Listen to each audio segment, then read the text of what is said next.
আপনারা এখন দেখবেন কোন প্রার্থী বলে সে নাকি হাদির উত্তরসূরি হয়ে নির্বাচন করতে আসছে। হাদির হয়ে হাদির প্রতিনিধিত্ব নাকি তা করবে, যে হাদি বাংলাদেশের সার্বভৌমত্বের জন্য জীবন দিয়ে গেছে।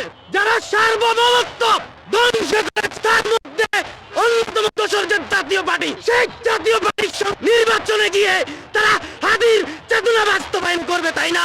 এই রং তামাশা আমরা এখন দেখতে পাচ্ছি। আরেকটা রং তামাশা দেখতে পাচ্ছি।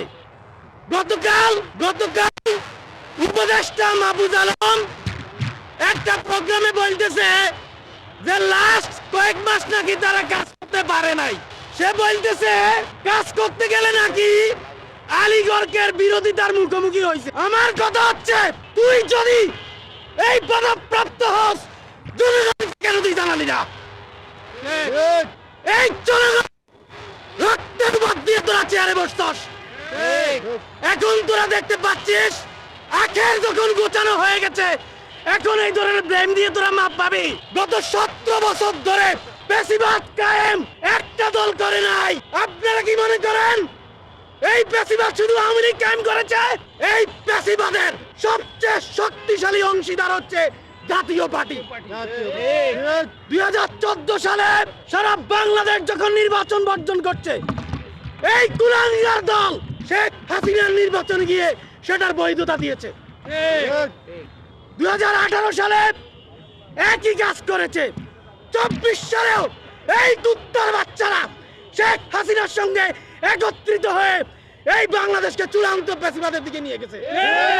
যে জনগণ রক্ত আর জীবন দিয়ে এই দেশকে পেশিবাদ মুক্ত করে এখন নির্বাচনের কথা ভাবছে, সেই নির্বাচনে নাকি জাতীয় পার্টি অংশগ্রহণ করবে। এটা কি আপনারা মেনে নেবেন? না। বাংলাদেশের মানুষ মানবে না। ছাত্র জনতা মানবে না। তারা মানবে না।